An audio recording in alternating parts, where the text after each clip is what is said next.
Hello. What's going on, y'all? Hey. This is Matt Calb from The Weekend. And Paul Courier from The Softeners. Hey, and this is DJ Plover, and you're listening to WKNC 88.1 FM Raleigh. We are a student-run nonprofit radio station based out of North Carolina State University, and this is Off the Record, and here with me today are a couple people who just introduced themselves, but they also make music and have projects that have names. So what are those names? So I'm in a band called Le Weekend. It's come up. You're saying Le Weekend. Le Weekend, like the French word for weekend. Yeah. I was just adjusting mine. And what's your band? And I'm in The Softeners. Awesome. Yeah, thank you so much. So you mentioned who you are. So where are y'all from? What's kind of the area we're working with here?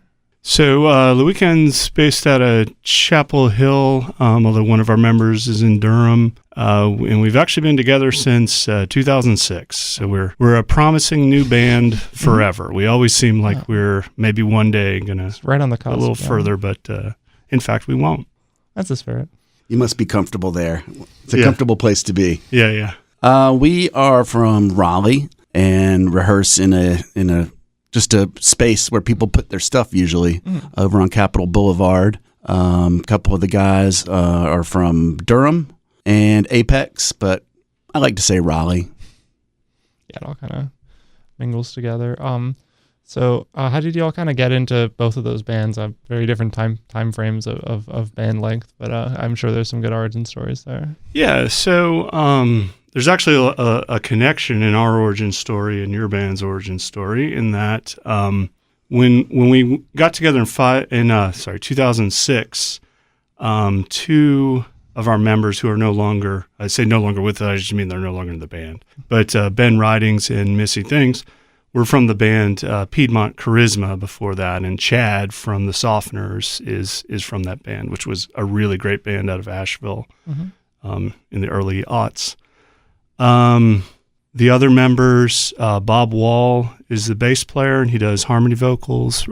Robert Biggers is the drummer. They're the rhythm section for D-Town Brass, so I always think we ought to do a show with D-Town Brass where 20 people get off, or I'm on stage and then I get off and 20 people replace me and they just stay where they are. Is that how many people's in that group? I'm maybe slightly exaggerating. It also varies a little bit, but Sure. it's a big brass and big rhythm section, bunch of percussionists. I think there's at least 15 people in that band. And honestly, The Weekend came out of a little bit out of my frustration of not being able to get into graduate school for music. I'm a person who is like sort of formally pursued music at different times in my life and never been able to really complete it, kind of because until I got to college, I'd never read music, and I can look at a page and discern it, but I can't internalize it or hear it and stuff. So there's a lot of like, it's definitely rock, but there's a lot of like time signature variation and multi-parts and a lot of different song structures, but I still try to make it something where you could enjoy it if you knew some of the theoretical things, but hopefully you wouldn't have to for it to be enjoyable, or else that's kind of a failure.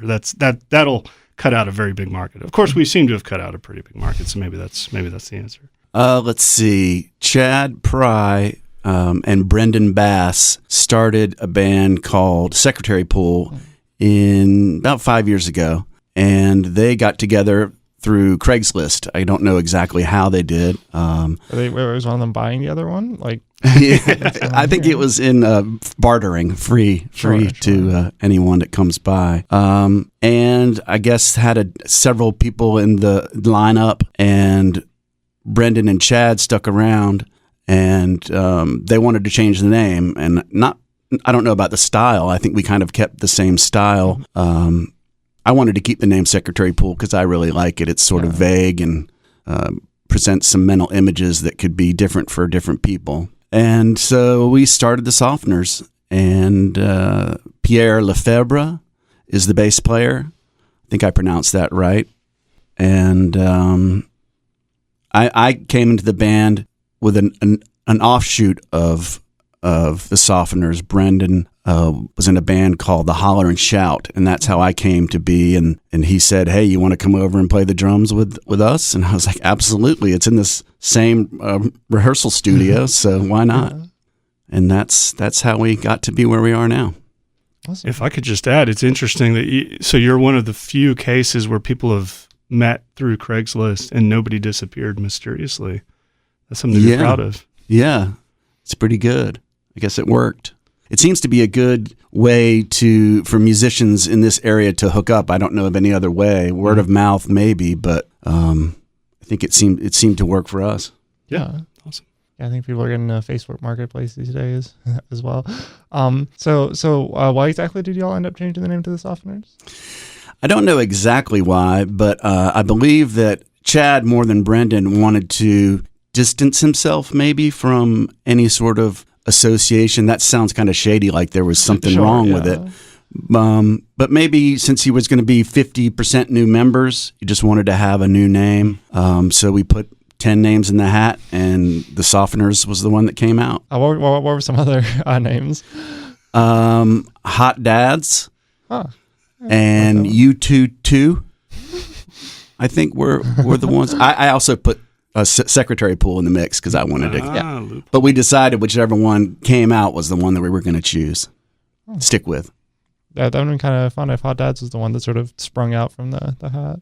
Well, would y'all have committed to it? Would we have committed to which one? Hot Dads. I definitely would have committed to Hot Dads, and I'm far from being a hot dad, even though I am a dad. For everyone not in the studio, he's lying.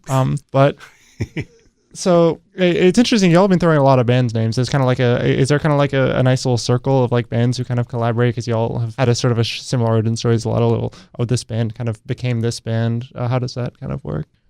Yeah. So here, I'll let you go first. That's all right. I think that happens a lot. I mean, for example, we needed another band to play this show that we're going to play next month, and Chad reached out to Matt, and so there's definitely, I call it word of mouth, but maybe just previously knowing each other. At the place where we rehearse, there are like 8 other bands, and I'll sometimes walk around and listen to them. They're usually a little bit, not shy, but not necessarily, hey, come on in, you know.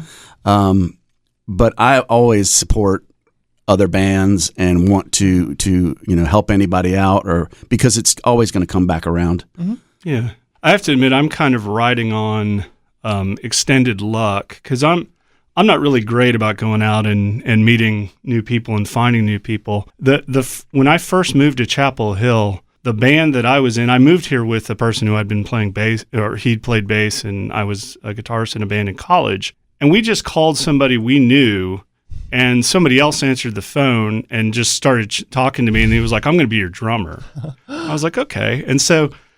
And we played with him for a couple years in a band called V. Siren, but in the house that he lived in was Robert Biggers, who I've played in a band called Audubon Park with Robert. I've played in obviously I said Robert's in The Weeknd now, and I met. You know what? We were talking about ways to find people. Alt Music Chapel Hill was how I found my second band, the news group that actually still exists, but it's mostly just spam now. Somebody occasionally goes on to it and posts something. Is that like every a few website years. or? Yeah, it's like a news group. This has now become like an educational part of this interview. I'm learning a lot. And I went on there and just sort of said I wanted to start a band, and Ann Gomez from Cantwell Gomez and Jordan reached out to me and was like, let's, I can start another band, because basically a lot of these people are in like 20 bands at the same time. And Bob Wall, they were together at that time, and Bob Wall was the drummer in that band. And, after the band ended, I was like, I'd heard Bob play bass at one of our practices, and I'm like, this is an amazing bass player. So I asked him if he wanted to play bass, and, so I've kind of just kept finding people that way. And I think for a lot of musicians, it's like most of you meet a lot of your friends through music, and that can sound kind of sad, like, oh, it's like a different kind of work friend, but honestly it's like those are the best people to play music with, people you really relate to, and would actually enjoy each other's company, maybe if there weren't instruments there, but you can do things with instruments. Nice. So first of all, what's it like being in so many bands at the same time? Also, how do you keep track of because it's honestly impressive. You're throwing out names like a dictionary right now. Oh, well, I'm not really in so many bands at the same time. I at this time I think Bob is in in addition to the weekend, he's in Erie Choir. And then he and I are part of a 70s soft rock cover group called the Wusses. We're actually playing at the State Fair on Sunday, which actually, if I were to go through that band, I would probably get exhausted by how many bands there are, because there's like 9 people in there, and some of them are in tons. Do you guys wear outfits? I guess I should toe the company line.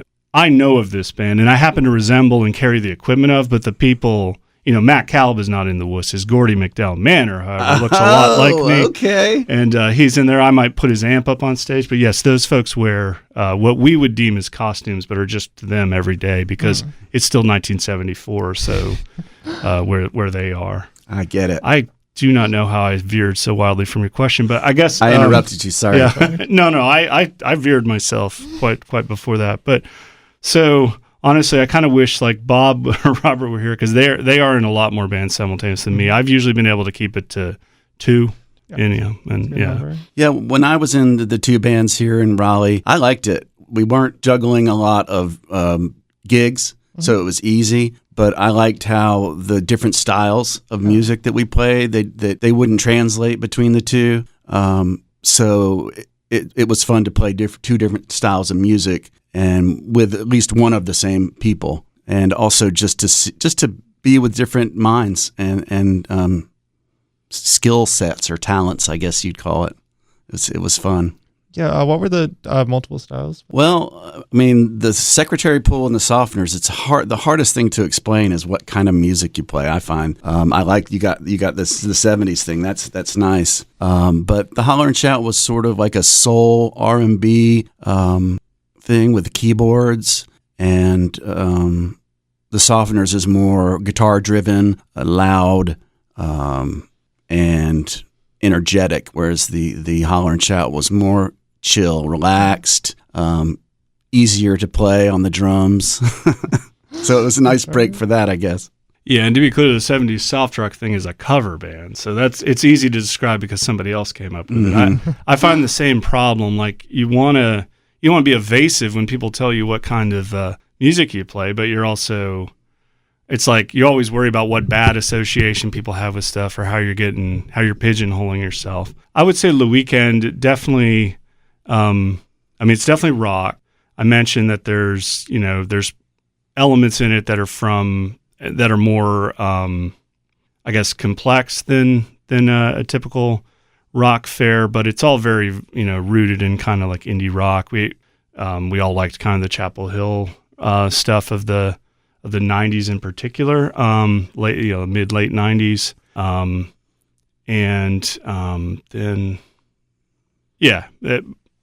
basically trying to do different things with it from the normal confines of like what you might hear from a rock/pop kind of band. But on the other hand, it's not like, say, like a genre study where we're doing different styles all the time. We sound like ourselves, I believe. But and you can tell that we started playing in the 90s probably, even though it's a sound that kind of comes in, and I think is kind of having a resurgence now. We won't have any part of the resurgence, I'm sure, but it's happening. You're there. It's perfect. I like that explanation that you sound like what we are. Yeah. I mean, that's what we did. When people ask me what kind of music we play, I usually ask, what kind of music do you like? And whatever they say, I'm like, that's the kind of music we play.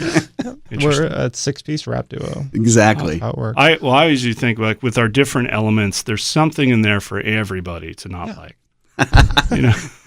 You're going to like some of this, and then we're going to turn you off with this other aspect. That sentence ended very differently than I thought it would, but I like that. So I know y'all have both been releasing some music lately. You dropped an EP was it April, May? Yes, a 5-song EP on Bandcamp, which we're trying to get it released so you can hold it in your hands, because that's the way I like it. Yeah. It seems to be streaming is the most popular, accessible way. And then currently we're doing a 2-song, I guess a single, what they call it back in the day, that's going to be out hopefully before the end of the year. We're not very speedy at production, but... slow and steady wins the race. That's right. Well, we're going to win the race then.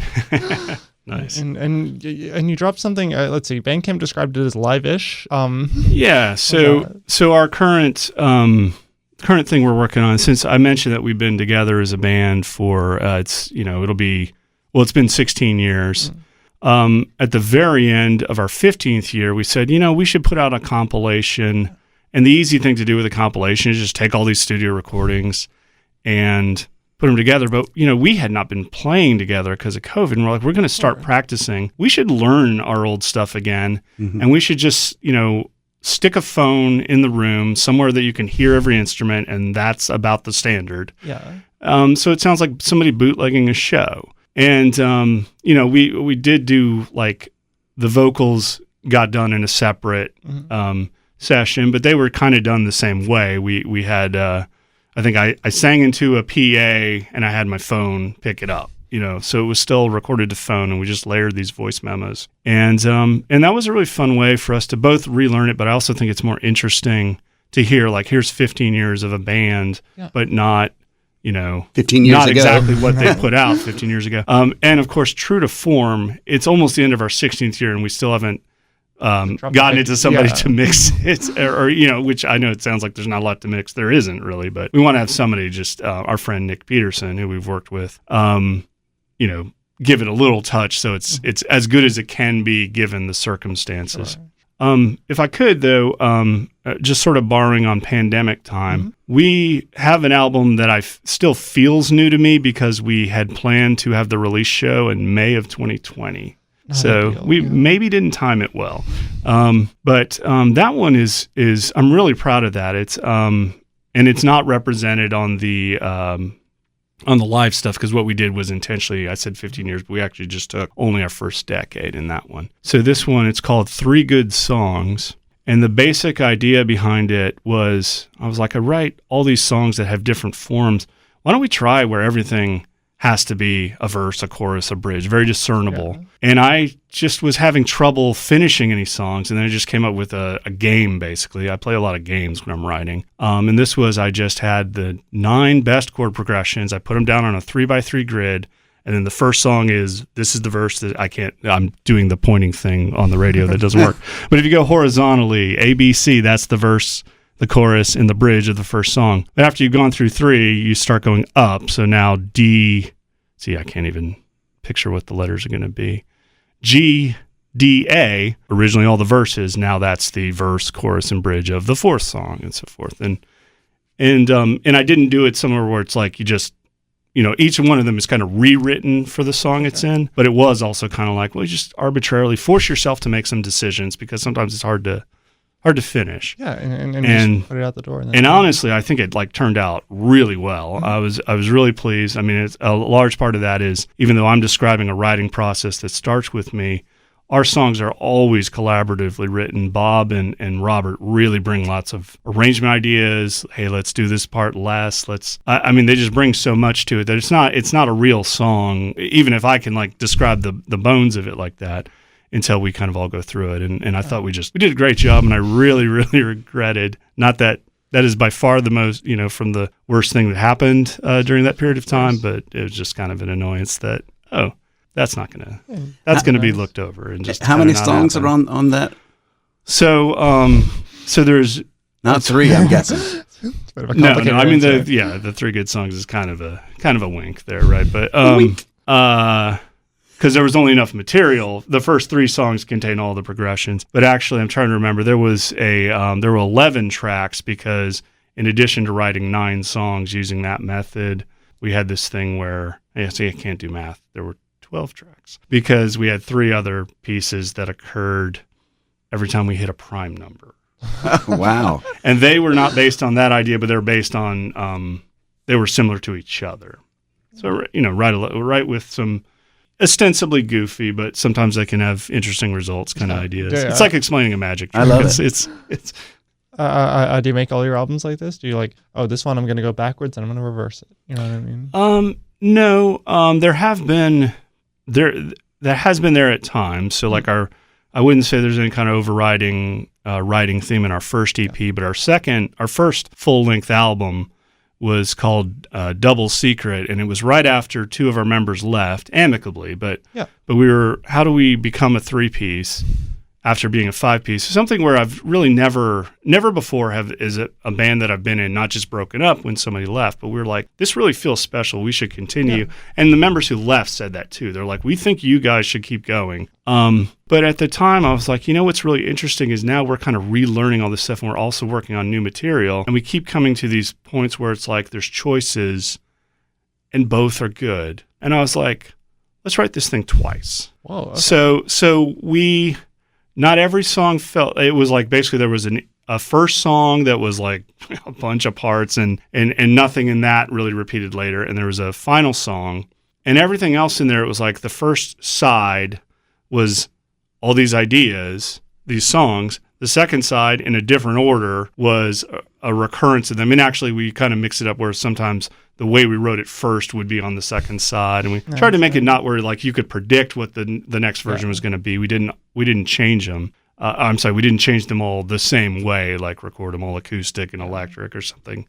But that ended up, being really interesting, and I think honestly that caught a little bit of attention because that was a year like Grayson Curran. It was at the Indy. He had someone do a pretty good like.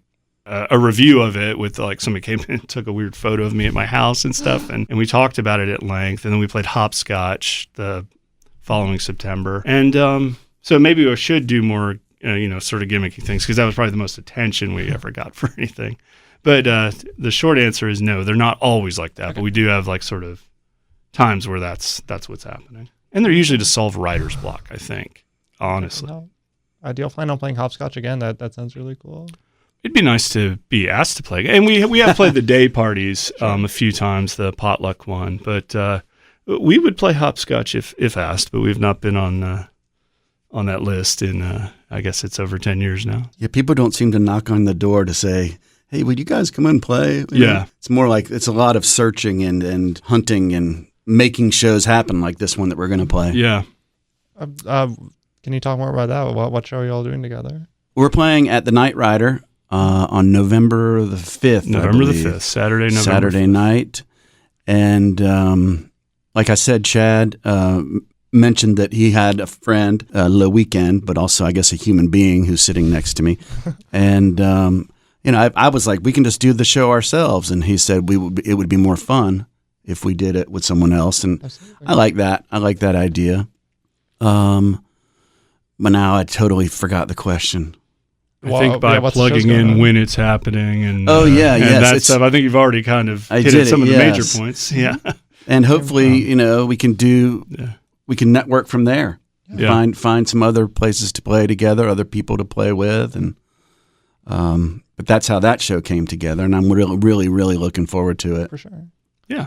The Night Rider is, of course, a cowboy themed bar. Do y'all plan to incorporate that into any of your I might do a couple yeehaws. Excellent. Yeah, plan maybe now that you say it, but okay. I can't say there was any plan. I didn't know that. And I'm not committing to any plan after. But I've played there before, and I did not notice that theme. I really like the bar, but I didn't notice the cowboy thing. I guess I wasn't paying much attention. I'm under 21, so I've definitely not gone in there.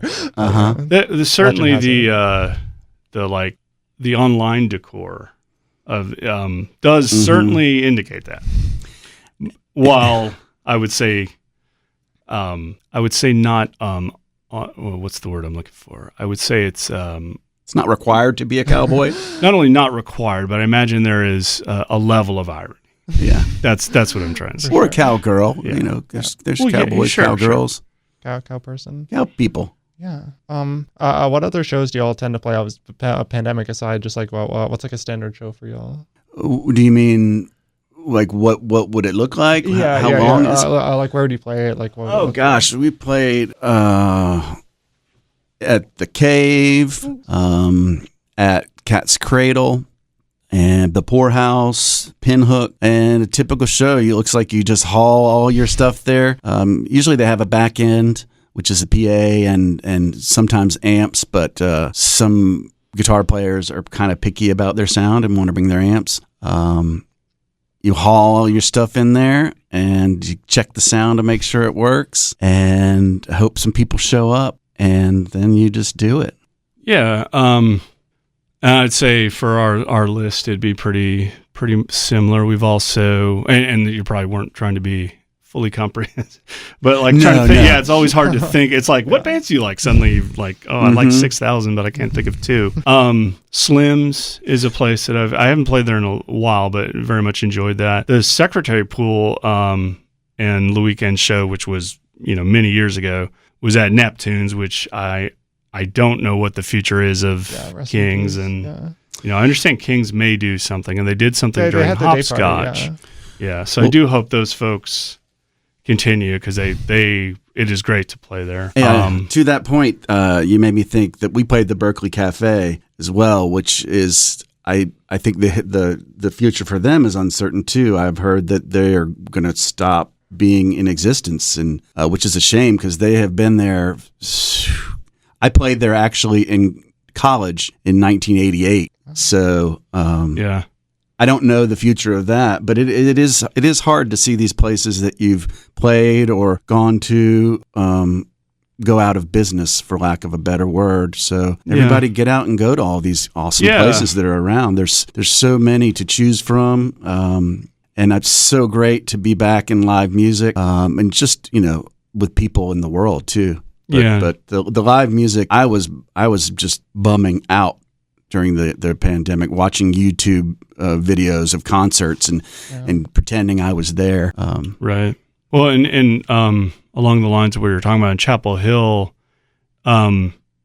temporarily closed, and really hope that is just, where it stays temporarily, meaning they reopen. I mean, I think they will, because they're working on some renovation, but the Nightlight in Chapel Hill, that's a very special place to me. And, it's been a long time since Lucan played there as well. Of course, we've never been very great about going out and booking shows. So it's like, even though we've been together, for 16 years, it's not like there's thousands of shows under our belts anyway. But that was just, that was always a fun place to play. And they are doing some shows, the same people, like Charlie here and so forth, are putting on shows out at the All Day Records parking lot in Carborough, and those are fun. Actually saw D-Town Brass there maybe a few weeks ago. It was really great. I've been able to make it over there, so those have been a success then? Yeah.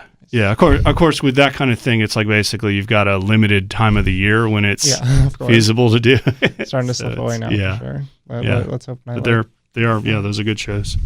Yeah, so you heard about Nightlight like doing renovations, excuse me. Has that been like a thing that's been like kind of floating around? Yeah. They announced it. Like they closed at the end of July. I want to say the end of July. Yeah, and there is some stuff. And I'm not a person who's like, I may have had some conversation with Charlie that may or may not be things he'd want me to talk about. I don't know, but I know that they are definitely working to make that work. It's not, and they've been pretty public about that. Like, hey, we've been having problems. News, They've been public about that too, but they've, rumors of closing. They're like, no, that's not what's happening here. They're very public about having to like have porta potties in the parking lot beside it, and get that back together. Yeah, exactly. So let's see. I noticed I was going through your Bandcamp earlier. Y'all have all names. You have kind of an aesthetic going for your band. We do. Yeah, gosh, I should know all those names. I don't. Actually, I didn't know that I am Stung, which was the past tense of Sting. I thought that was kind of suitable for whatever reason. Mousy Brown, I believe, is in there. Okay. This sort of follows on your thing with the band you're talking about. I believe, I don't want to. Well, Chad is the security guard number 3, perhaps, and Pierre or Brendan. Shucks, I don't know. It says here Pierre is Mousy Brown and Brendan is Tommy Sandwich. That's it, Tommy Sandwich. I mean, it almost sounds like you guys are allowed to call each other by your real names on stage. I mean, you got to commit to these. Well, these are ridiculous names that you have to. I need to work on that because I did not know them. But that was an idea. He had another idea. If you read the bio, because band bios are just sort of like, what kind of music do you play? They're very boring. So when he wrote it, I thought it was hilarious. It takes you on an adventure with all those characters. But I think maybe I will embrace Stung a little bit more. Yeah. Nice. Great. So yeah, y'all mentioned places where you go to play. Where do y'all like go to just like experience live music, or will plan to go after coming back after all these years? The list is the same. Mm-hmm. Yeah. Yeah. I mean, I'm not frequently going to go to some of the bigger an arena show or something. It's just nothing against that, but I mean, the bands that I like are going to play the same. They're going to play the bigger versions in the more filled out audiences frequently than we have. That's a low bar for the weekend. But it's still going to be in the same kind of universe, in the same. And I've always kind of enjoyed that there's a lot of great music. Yeah, you don't even have to know small rooms. You don't even have to know who's playing in some place sometimes. Yeah. Like Slim's used to be my hangout. I love that you're at the same level as the band. Mm-hmm. You're going to at least see 2, maybe 3 bands when you're there. But yes, that's a good answer. That the list would be the same. I think I can't think of anything that I haven't mentioned. Yeah. That hasn't been mentioned that we wouldn't have that I've been to. So you mentioned you kind of like rehearse with a number of bands. Is it like everyone at the same time? It's like every corner of the room. What's that kind of environment like? No, it's actually just in like a storage facility. Yeah. So there's rows of them, and different places in the area where their bands are. We are in just a room by ourselves. Okay. We actually do share it with the Dapper Conspiracy, but we don't do it on the same nights. We sort of have various nights when we can play, and that helps to cut down the rent. But I always like it when I show up for rehearsal, there's noise wafting around. There's like a mariachi band over here, and then there's someone that's trying to sing and doing it, as best that they can, and it's just great. But yeah, it's a nice neighborhood environment, but it's not like, you also can't loiter. So you have to be sort of just always walking. So you're not loitering. I think if you're moving, you're not loitering. Gotcha. Yeah, we're also in a storage space that, as far as I know, the only other band that practices their Erie Choir, Eric Rohrig of Erie Choir, is the one who's got the space in his name. And now that you mention it, it's like I realize you're talking about are you talking about a storage facility, or are you talking about a place that's mainly kind of, I guess, it's a storage facility for sure. There's a guy doing some welding over here, and awesome. There's junk everywhere. But our room, sorry to interrupt you, but our room is it's nice. I mean, we've got carpets and sort of made it our own, so it doesn't feel like what people might picture, which is a storage space with concrete and metal walls. Yeah. I was getting at more the realizing that at the place that we're practicing, there's not really, it doesn't seem like there's a lot of other bands out there, but I recall like almost every other time I've done this. So like there was a long period of time with the weekend practice at my house, and obviously there weren't other people at my house doing that kind of stuff. But in all the bands I'd been in before and all the time storage units before, it's been like what you described. And I don't know if maybe we're in the one where it's like it's haunted or something. Although if it's haunted, we'd hear noises. I don't know. We're just in the one that's not cool to be in, I guess. There's no other bands out there anymore. Well, there are a bunch over on Capitol Boulevard. I feel like there was a drummer though, just like a drummer by himself practicing all the time. One that's by himself. Maybe, yeah. There's one that plays next to us sometime, and it's the speediest, metalist drum that I've ever heard. And I mean, I play the drums, and I'm quite impressed. Sometimes I'll try to play along, but we cannot. It's just loud. Nice. So we try not to do any recordings on those nights. Yeah. But it's always funny that. This person, I have never seen him, but energy for days. So what was like some of the earlier bands you got into, like some like first like kind of, I guess, like steps into this like world? Oh gosh, I've been listening to music forever. Columbia Record Club. I was a member where you stick a penny on the piece of paper and get 12 cassettes. So I started out with AC/DC, Rush, Black Sabbath. All the classics, I suppose. Mm-hmm. Nowadays, there are so many bands. You can go down a wormhole. It's a lot of fun to do, but The Wedding Present has always been my favorite band. That's what I answer, I suppose, when people ask me. The Melvins, The Bad Plus. The Mullins played here pretty recently. Is that true? Yes, I did at the Poorhouse, I think. They did, yeah.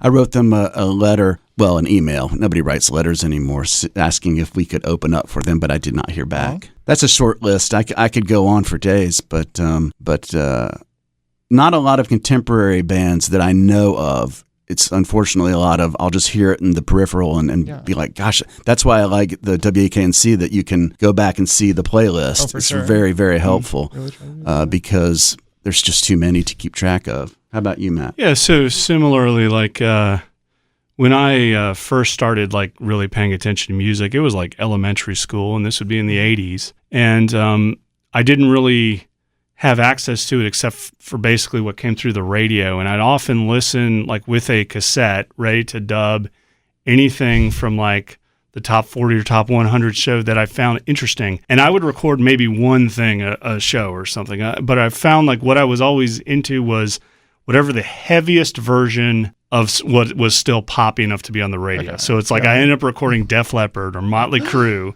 And a little while later, I had a very brief not illustrious stint in a Catholic junior high school, and they just kind of handed me the thrash metal tape that they issued. Oh, the kids did that they issued to everybody, and I got into thrash, like Metallica, Slayer, those kind of things. And I wouldn't say that's really something I connect with on that level anymore at all, really. But I'll hear it occasionally and be like, oh yeah, I did, But it probably had some influence because I'm thinking about those bands. They actually had a lot of, some of them had things of like varying tempos and time signature changes. Obviously, it was very different in that I like melodic things that they would never appear in that kind of stuff. And then I think like a lot of people from that era, Nirvana was sort of a gateway between being really into metal and then being into things that had more poppy elements. But oddly enough, it's like in college I discovered the Beatles, which I think is just hilarious. It's like,